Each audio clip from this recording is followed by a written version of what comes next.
नमस्ते दोस्तों, आज हम आपको एक ऐसी महिला स्वतंत्रता सेनानी के बारे में बताएंगे जिन्होंने अपने अद्भुत संघर्ष और सामाजिक कार्यों से महिलाओं के लिए एक प्रेरणा स्रोत बनी।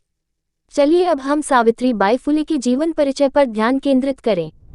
सावित्री बाई फुले 19वीं सदी की एक महिला स्वतंत्रता सेनानी, समाज सुधारकर्ता और महिला अधिकारों की प्रखर वक्ता थी।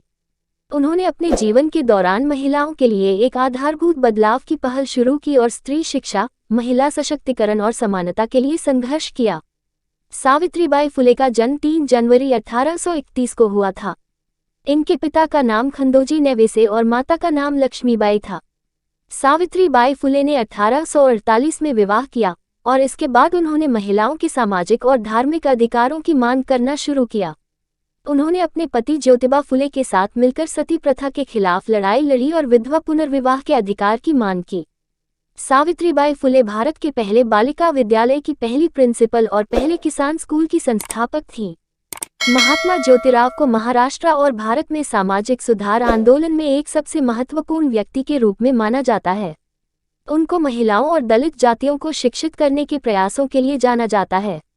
ज्योतिराव, जो बाद में ज्योतिबा के नाम से जाने गए, सावित्रीबाई के संरक्षक, गुरु और समर्थक थे।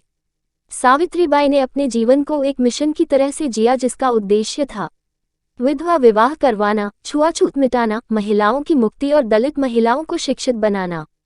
वे एक कवयित्री भी थीं। उन्हें मराठी की आदिकवयित्री के रूप में भी जाना जाता था। सावित्रीबाई फुले ने अपनी शिक्षा के लिए संघर्ष किया। वह अपनी मातृभाषा मराठी के अलावा अंग्रेजी, गुजराती और उर्दू भी सीखती थी। उन्होंने मराठी महिलाओं की शिक्षा को बढ़ावा देने के लिए एक शिक्षाप्रद संस्था स्थापित की। सामाजिक मुश्किलें, वे स्कूल जाती थीं तो विरोधी लोग उन पर पत्थर मारते थे, उन पर गंदगी फेंक देते थे।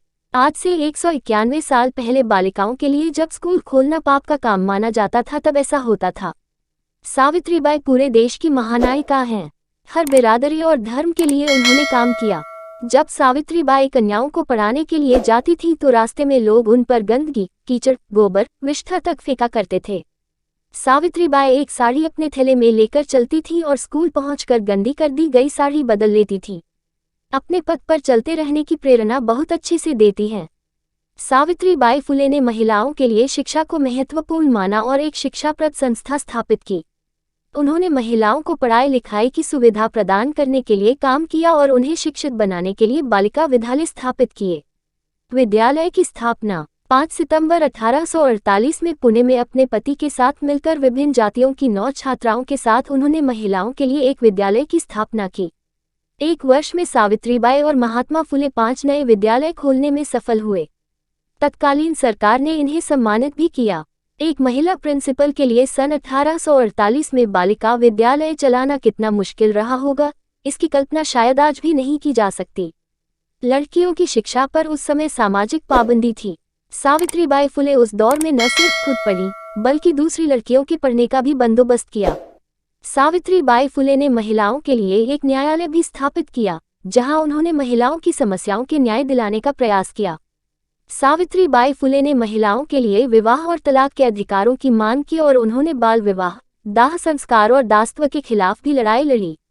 निधन 10 मार्च 1897 को प्लेग के कारण सावित्रीबाई फुले का निधन हो गया। प्लेग महामारी में सावित्रीबाई प्लेग के मरीजों की सेवा करती थीं। एक प्लेग के छूत से प्रभावित बच्चे की सेवा करने के कारण इनको भी छूत लग गया और इसी कारण से उनकी मृत्यु हुई। सावित्रीबाई फुले एक सशक्त महिला स्वतंत्रता सेनानी थी जिन्होंने अपने विचारों और संघर्ष से महिलाओं को सशक्त बनाने के लिए प्रेरित किया। उन्होंने महिला शिक्षा, सामाजिक न्याय और समानता की मांग की और उन्हें जीवन भर लड़ने के लिए प्रेरित किया। हमें उनके बलिदान और सामरिक कार्यों से प्रेरणा लेनी चाहिए और उनकी संघर्ष को सतत जारी रखने के लिए प्रतिबद्ध रहना चाहिए। ये था हमारा वीडियो, जहां हमने सावित्रीबाई फुले के जीवन के कुछ महत्वपूर्ण पहलुओं का परिचय दिया। आशा है कि यह वीडियो आपको उनके विचारों और संघर्ष की महत्वपूर्णता को समझने में मदद करेगा। धन्यवाद और शुभकामनाएं।